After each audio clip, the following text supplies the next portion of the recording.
C'est en Palestine que la bière trouve ses origines il y a environ 10 000 ans. Du pain d'orge macéré dans de l'eau constituait ce breuvage.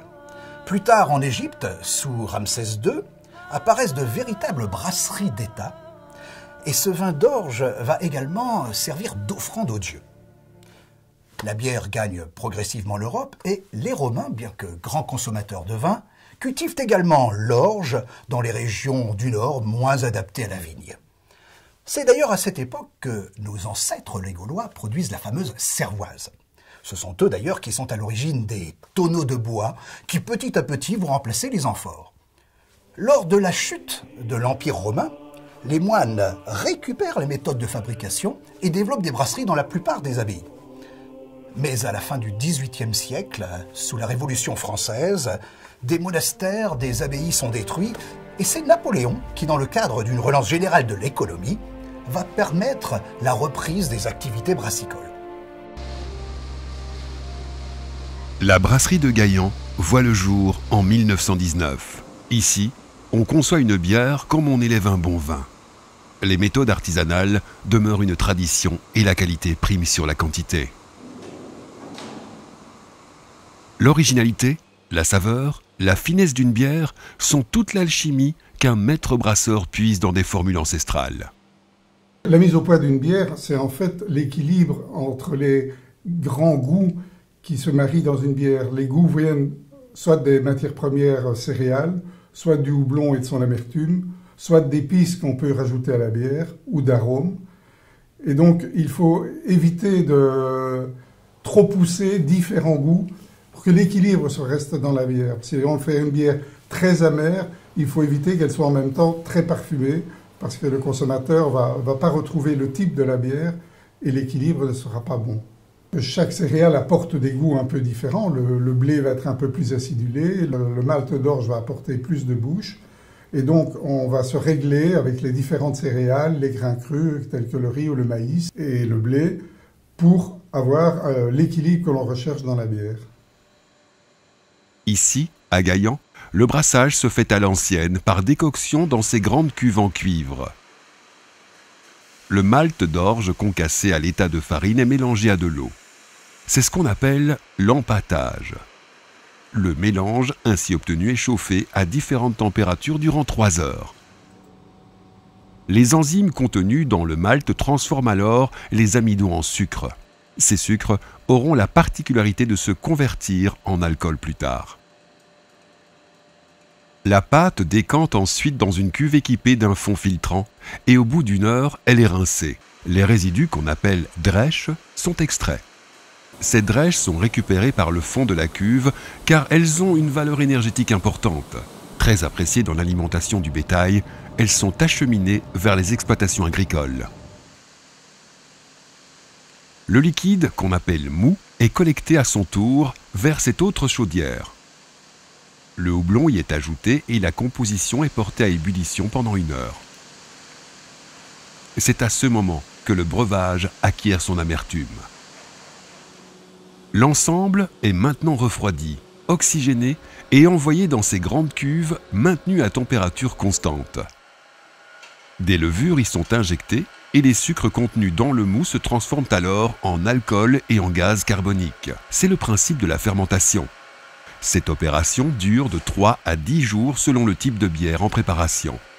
Lorsque la fermentation est terminée, la température des cuves est refroidie à 0 degré. Les levures tombent au fond de la cuve et sont récupérées. La bière est ensuite centrifugée pour diminuer sa charge en levure avant sa filtration finale. Ces levures sont alors stockées puis dirigées vers les exploitations agricoles pour l'alimentation porcine. De quelques jours à plusieurs semaines selon le type de préparation, la bière repose dans cette cave à -1 degré. C'est ce qu'on appelle une bière de garde. Elle y trouve alors toute sa finesse. Une bière a besoin d'être évaluée au cours de son vieillissement. Et c'est à partir de cet instant que sont mises à contribution les facultés olfactives et gustatives des collaborateurs. Une dernière filtration lui offre sa brillance, sa robe et sa teneur en gaz carbonique avant le conditionnement final. Au XIVe et XVe siècle, il était conseillé de boire de la bière plutôt que de l'eau, qui était souvent le vecteur de transmission d'épidémies telles que le choléra ou encore la peste. Aujourd'hui, les préoccupations sont tout d'autres, et contrairement aux idées reçues, la bière ne fait pas grossir. La bière ne contient aucune matière grasse et est même conseillée dans certains régimes amaigrissants. Riche en minéraux, elle est également en vitamine B1, B2 ou bien d'autres encore. Elle renforce même les défenses immunitaires, si bien qu'on pourrait la baptiser d'élixir de jouvence. Mais attention, tout ceci est une question de modération.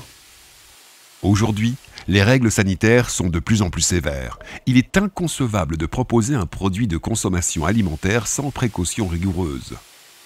Aussi, le conditionnement en fût de 5 litres se fait sous atmosphère stérile et pressurisée afin d'éviter toute introduction bactérienne extérieure.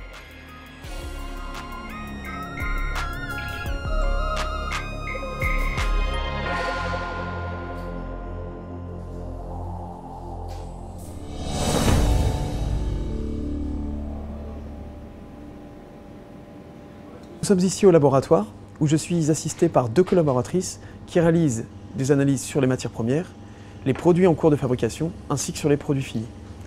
Nous analysons des paramètres physico-chimiques tels que le pH, la tenue de mousse, la densité en sucre, l'alcool, mais aussi des paramètres microbiologiques à la recherche de germes pathogènes pour le produit et afin de garantir la qualité de nos levures. C'est donc ici que les levures indispensables à la fermentation de la bière sont élevées. Elles vont se reproduire et se multiplier. C'est ce qu'on appelle la propagation.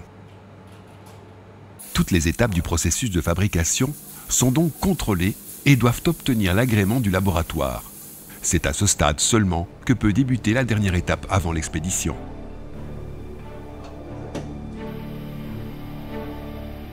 Ici, à Gaillan, 20 à 50 000 bouteilles par heure défilent sur les chaînes de conditionnement.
La pasteurisation est une étape importante pour la bonne conservation de la bière et pendant 1h30, les bouteilles traversent ce tunnel sous une pluie à 65 degrés.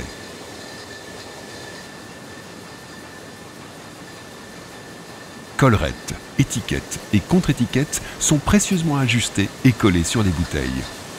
L'identité de la Goudal s'affirme.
Afin de répondre aux exigences de la clientèle, les brasseurs de Gaillan conditionnent aussi en boîte métal.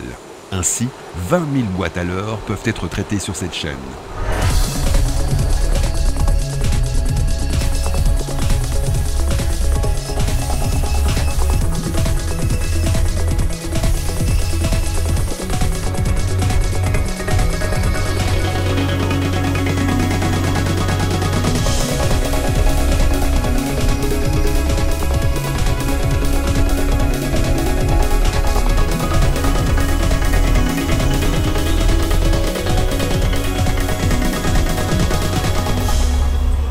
Les cafés, hôtels, restaurants exigent un conditionnement spécifique.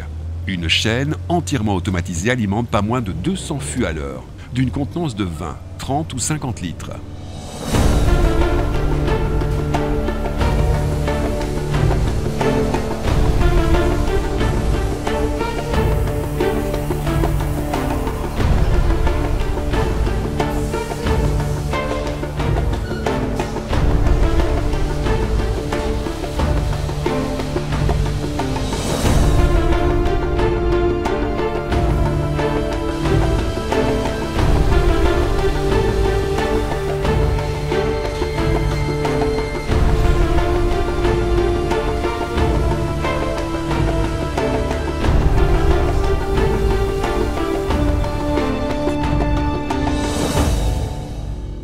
Au XIVe siècle, on commandait dans la langue de Shakespeare goudel, ce qui veut dire une bonne bière. Aujourd'hui, les brasseurs de Gaillan, dans leur volonté d'innover associée à leur parfaite maîtrise des processus d'élaboration, vous proposent la goudale parmi toutes ces bières de spécialité.